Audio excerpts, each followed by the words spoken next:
Alex. Your shirt's amazing. Where'd you get that? My wife made it for me. Okay, I might have to put an order in. If she's interesting and started a business to make these things, you might have some customers here. Got some robots on Yeah, that thing? we'll need some automation because so far it's a lot of manual work. Yeah, well, maybe you can speak to the Amazon presenter that was here before, and his robots Absolutely. can hand that over. All right, let's talk about the evolution of data science, shall we? Yeah. So, I've been in this field for a long time in AI and data science, and there's been several other words. Sometimes people just use machine learning as a synonym for AI. And I've been able to document this over time through a series of AI textbooks starting in 1995, going up to last year, and then in a data science book, which is just coming out now. And so I guess I've seen a bunch of changes over time. So when I started uh, in the 1980s, and I guess we were just seeing kind of the end of the expert system age, in which the typical AI system, the way you built it was you went out and you talked to an expert and said, how do you do the thing that you do? And then you try to duplicate their reasoning in a computer system.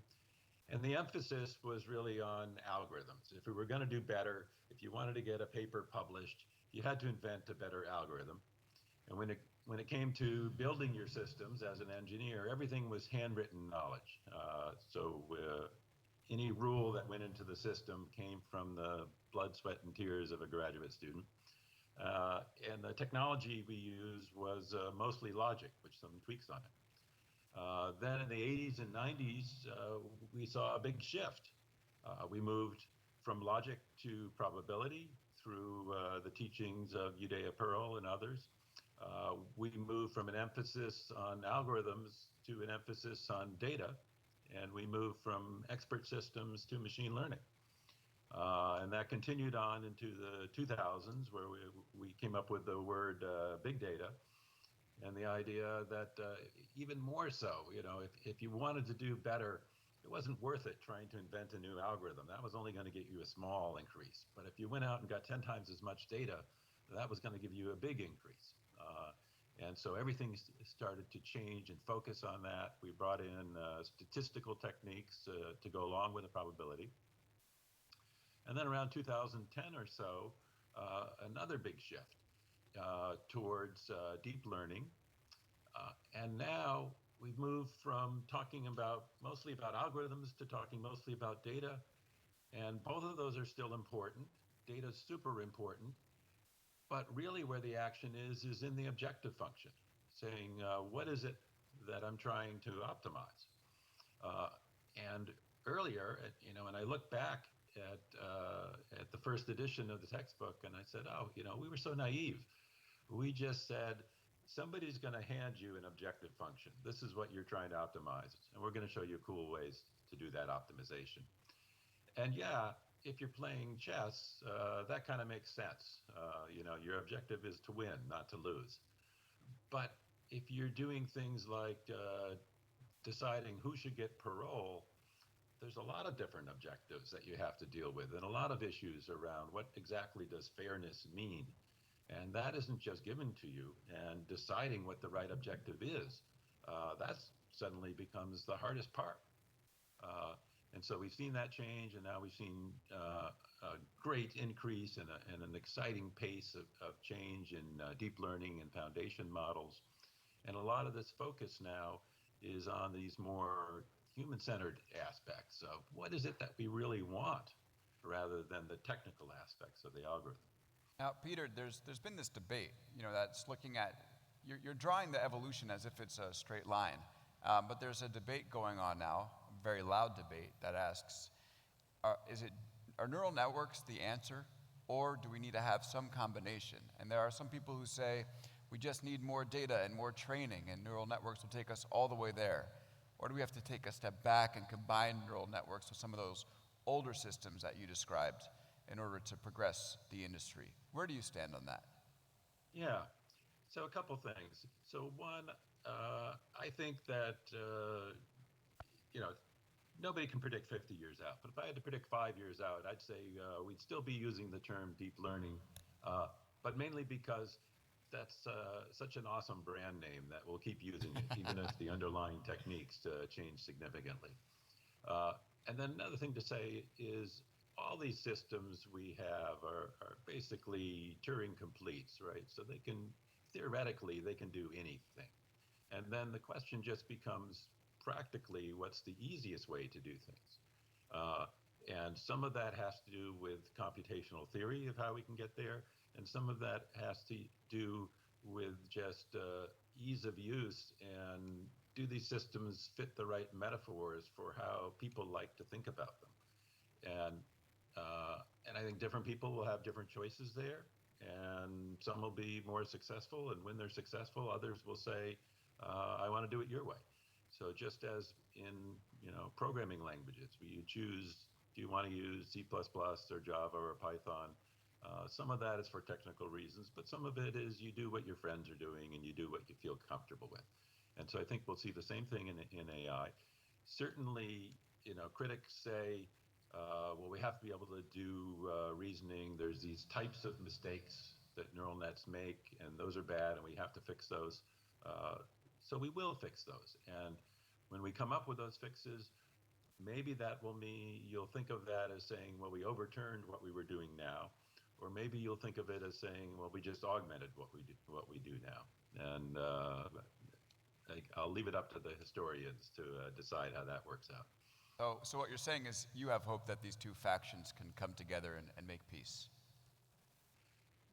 Yeah, and I would hate to be a critic now because you say things like, okay, this deep network can solve a high school chemistry problem, but it can't give an explanation.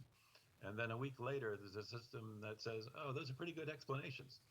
Uh, and there's still problems with them, and they're not perfect, and there's places to keep criticizing. But every time you criticize something, somebody chips away at that.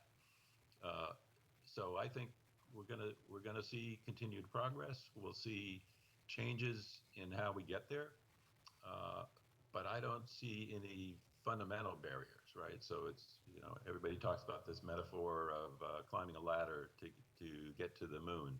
Uh, I think individuals and sort of precise approaches, they may hit a barrier, but the field as a whole, we're not just climbing one ladder. We're climbing lots of roughly parallel ladders, and some of them will keep going, and then the other people will shift onto the ladders that are working.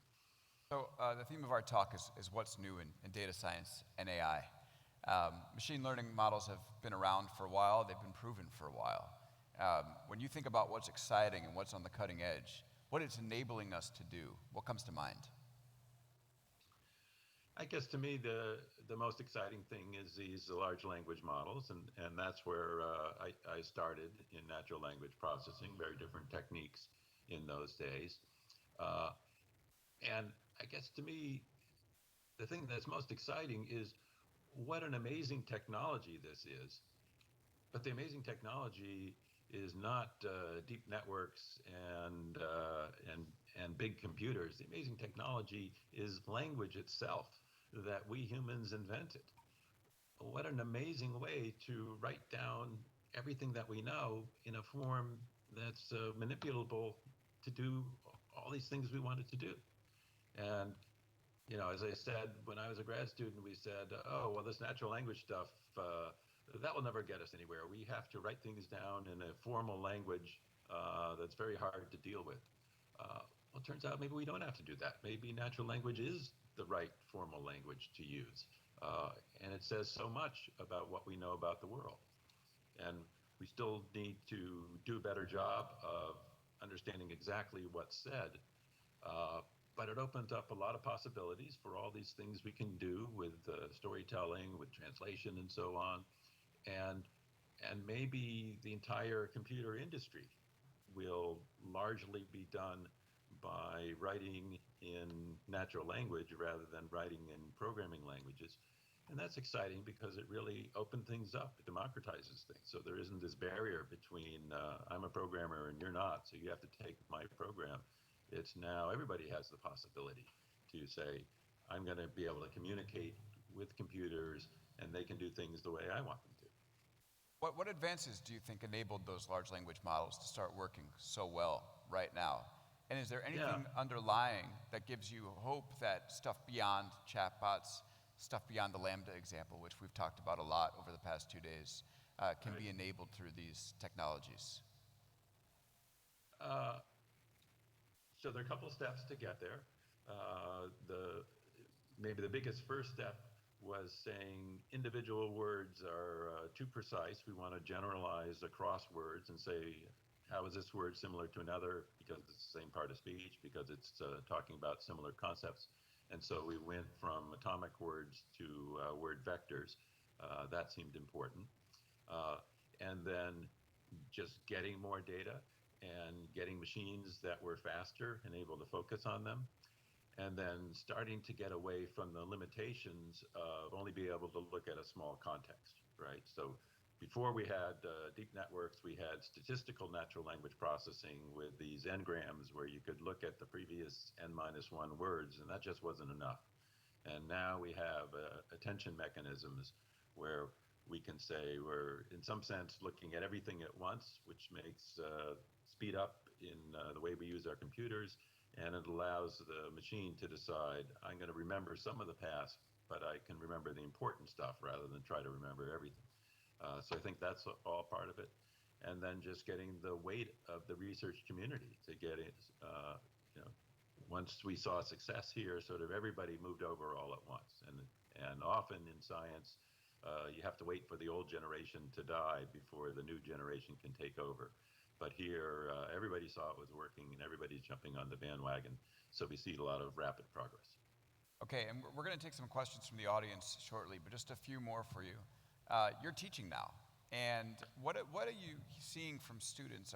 Is the student that you see in your classroom evolving in terms of the knowledge they come in with, the interests they have, and then when they're going out into the workforce, what do you tell them? Yeah, so certainly they're evolving, and when I talk to fellow teachers, one of the things we say is, "Oh man, we would have never made it back in our day." Right. So I got admitted to grad school. I had one publication to my name, which wasn't even a very good one, and now undergrads in their second year have multiple publications, and they know so much, and they can do so much. Uh, so so there's an acceleration in the way knowledge gets disseminated, right? And you no longer have to go to the library and read something that was published 4 years ago. Now you go on archive and you read something that was published this morning. Uh, so it's just amazing how much is more accessible.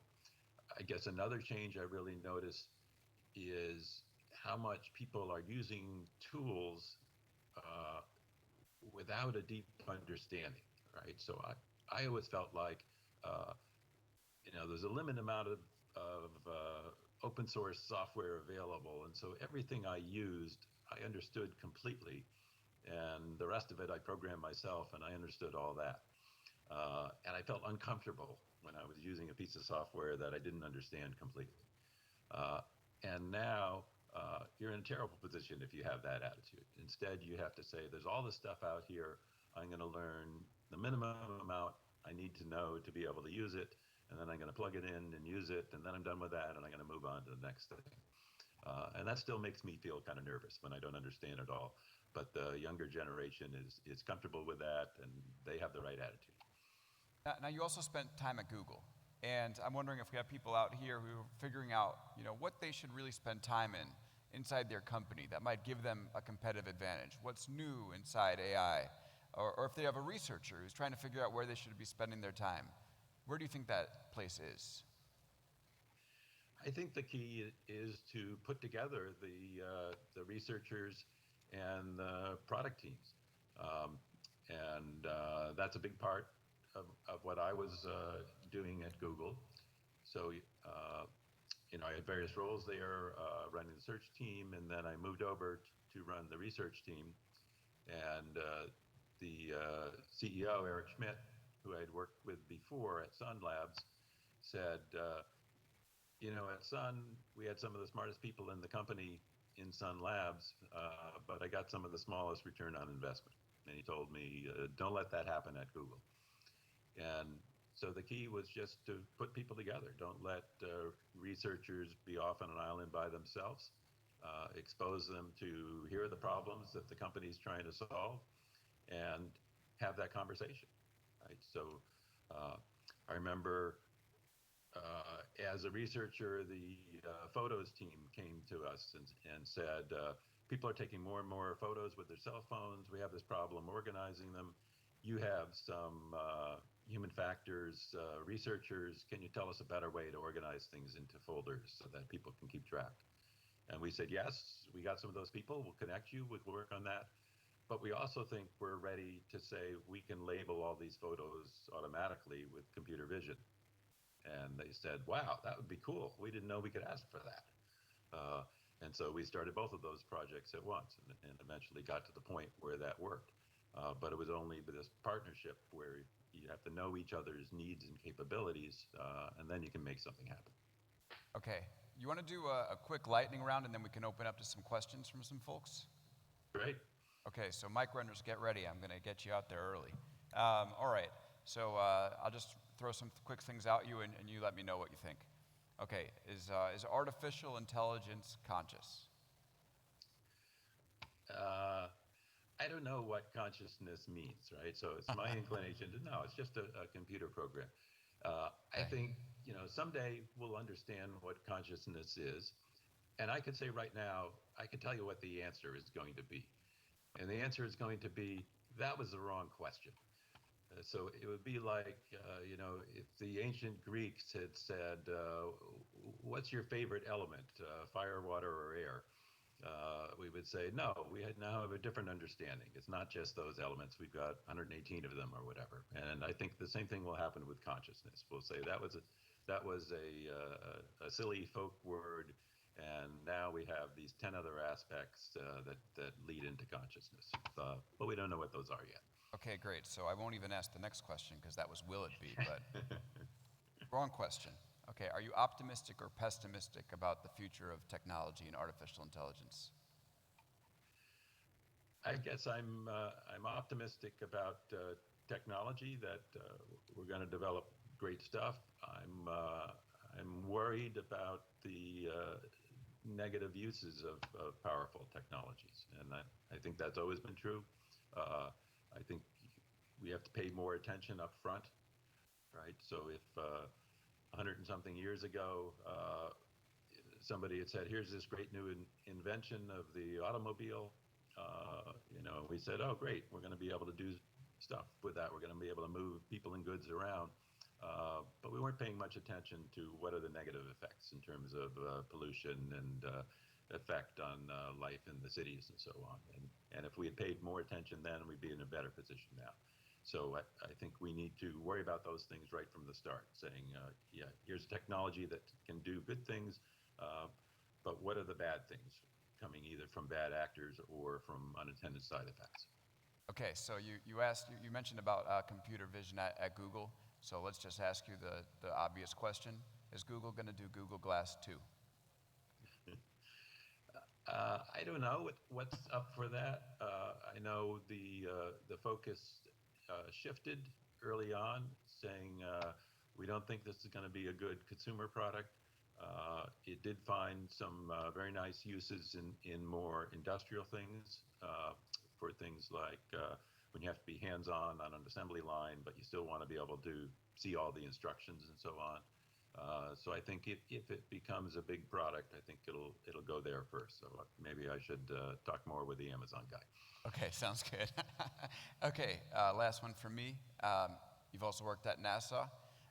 Elon Musk calls you tomorrow and says, hey, come up to space with me in a SpaceX rocket. You say yes or no? Yeah, I guess I would not go with that. There are still issues with the rockets not always making it. Okay, sounds good. I'm with you on that one. All right, let's open it up to questions. So if you have one, raise your hand and we'll have a mic runner come at you. Also, if we can get the lights up in the crowd, that would be great, so I'll be able to see folks. But anybody have a question for Peter? Mic runners, if you see them. Okay, yeah. All right, we got someone standing up with their hand up. We like that. So, okay, no speeches, remember, and talk into the mic very loud. All right, so at least from my point of view, these big language models are extremely complex, and it reminds me of the first time a model of the solar system was made, when all the planets were going in spirals. Do you think this is a good analogy and that we don't understand language well enough, or is this actually the complexity we need to model language correctly? Yeah, that's a great question. So I think we don't know how to sort of build that model by hand. So we came up with these deep networks that said, look for patterns in the data and use the available parameters in the way that makes sense for you, because it's too complicated for us humans to figure out how to allocate those parameters. And it seems like it does a pretty good job of doing that. But I would really like, and this is something, Mark was asking, where are we going to go? What are we going to change? I would like to be able to have more of a communication with that system to say,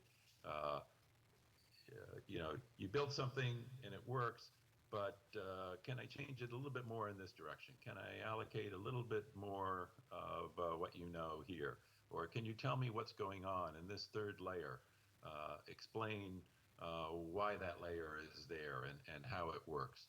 And it's very hard now to have that conversation. We have some visualization techniques where we can go in and look at it and ask what's going on, but we can't really make rapid progress at that. Sort of the best thing we have is to retrain the network or to fine-tune the network, and we'd like to be able to go in and edit it more consciously and intentionally. So maybe tools will come up soon to be able to do that. Okay, great question. How about someone on this side? Looks like someone's standing up there. Okay. Once again, make sure to speak directly into the mic, as closest to your face as possible. Go ahead. Hi, Peter. So my question is, there are three big developments in AI, I would say, that are driving reinforcement learning to some point, computer vision, natural language. What can we expect next? Where's going to be the next big wave of development coming from, or is it just going to be iteration and combinations of the three? I guess one thing I'm really excited about is multimodal models. So I guess that combines natural language and vision and maybe other modalities. And I think we're only limited there by hardware power, right? So we could say, let's build one model that has all the text, all the images, all the video, and train on that. We don't quite have enough computing power to make that practical and cheap enough. But that continues, and soon we will be able to do that. And I think that will help because, I said language was an amazing technology, and we can say a lot of things in language. But there's some things that are easier seen than heard. We say, what are these actions? How do people move when they're doing such and such, or how do animals move, and so on. And that's better seen in a video than described in language. And so if we had models that had access to all that video, I think that would be an exciting advance. Hey, another great question. Well, thank you, Peter. That was great. Really appreciate the conversation. And once again, I love that shirt. So thank you so much for joining us. Let's hear it for Peter. Thank you, Peter.